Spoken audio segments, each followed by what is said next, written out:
Күндүн маанилүү жаңылыктар менен тааныштырып, бүгүн программасы студияда мен Тимур Владислав. Саламатсыздарбы? Алгач чыгарылыштын кыскача мазмуну менен таанышып алыңыздар. Ноябрдын аягында өтө турган парламенттик шайлоого катышуу үчүн 25тен ашык партиядан арыз түштү. Ушул жылдын 8 айынын ичинде жол кырсыгынан 497 адам каза болду. Кыргыз эл артисти, актриса Айтурган Темирова Франциянын искусство жана адабият ордени менен сыйланды. 2 сентябрда шайлоо жана референдум өткөрүү боюнча Борбордук комиссиясына 3 саясий партиядан жогорку кеңештин депутаттарын шайлоого катыша турганы тууралуу арыз келип түштү. Шайлоо 2021 жылдын 28 ноябрында өтөт. Арыз тапшырган партиялар Күч биримдикте Коомдук саясий партиясы, Азаттык демократиялык партиясы, Ынтымак саясий партиясы. Буга чейин 15 саясий партиядан жогорку кеңештин депутаттарын шайлоого катышуу тууралуу жазуу жүзүндөгү билдирүү түшкөн. Алар актив, бийлик элге, Акыйкат Кыргызстан, Ар-намыс, Кыргызстан саясий күчтөрүнүн альянсы, социал-демократтар, улуттар биримдиги, Ишеним, Альянс, Кыргызстандын Жашылдар партиясы, Жаратман эл, Кыргызстан биримдиги патриоттук партиясы, Атамекен, Ыйман Нуру жана элдин үмүтү социалдык саясий партиясы. Бишкекте 17 жаштагы кыз унаанын ичинде зордукталган. Зордуктоого шектелип 26 жаштагы жигит кармалды. Бул окуя 27 август күнү катталганын Октябрь райондук ички иштер башкармалыгынын басма сөз кызматынан билдиришти. Маалыматка ылайык 28 август күнү Октябрь райондук милиция бөлүмүнө шаар тургуну арыз менен кайрылган. Анда А аттуу эркек киши болжол менен саат 23:00 чамасында Алтын Ордо жаңы конушунда унаанын ичинде күч колдонуп 2003 жылы туулган кызды зордуктагандыгы жазылган. Кийин айдоочу кызды үйүнө таштап из жашырып кеткендиги айтылган. Аталган окуя кылмыштардын жана жоруктардын бирдиктүү реестрине катталып, сотко чейинки өндүрүшкө алынган. Шектүү катары 1995 жылы туулган С.А. аттуу жаран кармалды. Шектүү СИЗО номер 1-ге камакка киргизилген. Кыргызстанда быйыл жыл башынан бери 4637 автокырсык катталып, андан 497 адам каза болду. Арасында балдар дагы бар. Дагы 6900 адам ар кандай жаракаттарды алды. Бул тууралуу Ички иштер министрлигинин жол кыймылынын коопсуздугун камсыздоо башкы башкармалыгынын жетекчиси Азамат Исраилов 2 сентябрда билдирди. Өткөн жылдын ушул мезгилине салыштырганда жол кырсыктарынын саны андан каза болгондордагы жаракат алгандардагы көбөйдү.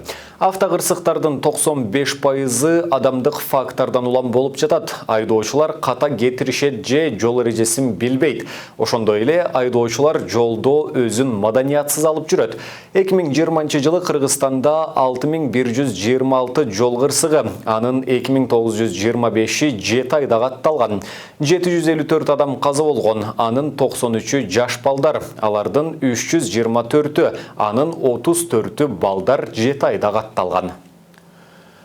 УКМКнын чек ара кызматынан кабарлашкандай, 31 августта Баткен облусунда аткезчилик жол менен чек арадан жүк алып өтүүгө аракет кылгандар кармалды. Шектүүлөр 2 Mercedes-Benz Sprinter унаасы менен 3,6 тоннадан ашуун жүзүмдү мыйзамсыз ташып бараткан.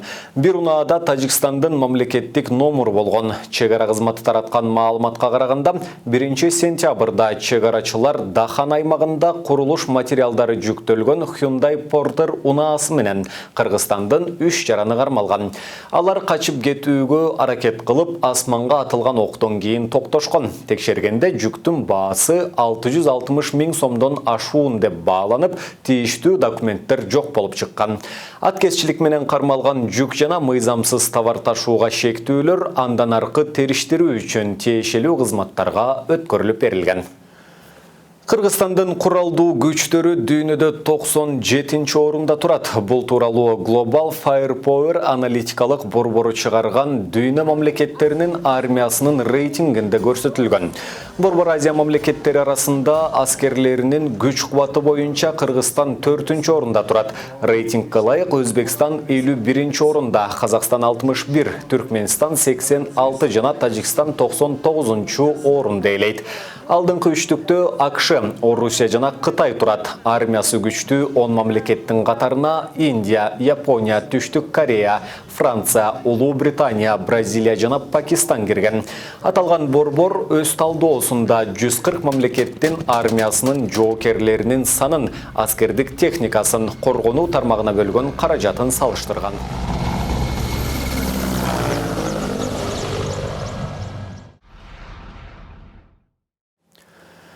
Бишкек шаарынын тургундары 1-сентябрдан 10-сентябрга чейин ультрадобуштук изилдөө, электрокардиография аппараттарына жана көздүн көрүүсүн акысыз текшерте алат. Бул тууралуу мэриядан кабарлашты. Коронавирустун мындан аркы жайылышын алдын алуу максатында өлкө боюнча ири акция жүрүп жатат. Анын алкагында үй бүлөлүк дарыгерлер борборунда хирург, офтальмолог, нерволог, эндокринолог, кардиолог сыяктуу адистер жарандарды одон өткөрүүдө. Бишкек тургундары 1-сентябрдан 10-сентябрга чейин ультрадобуштук изилдөө, электрокардиография аппараттарына жана көздүн көрүүсүн акысыз текшерте алат деп айтылат билдирүүдө. Дарыгерлер дүйшөмбүдөн ишембиге чейин саат 13:00-дөн 18:00-га чейин каалоочуларды кабыл алат.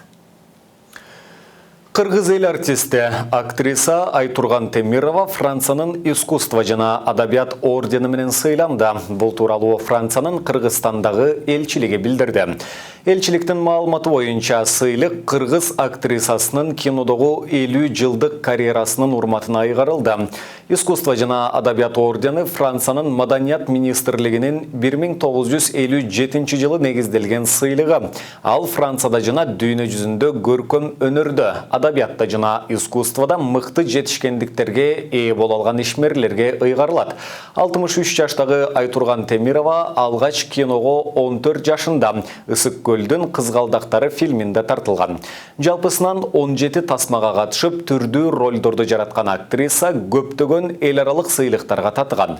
Быйыл Кыргызстандын эгемендигинин 30 жылдыгына карата ага 3-чү даражадагы Манас ордени ыйгарылды.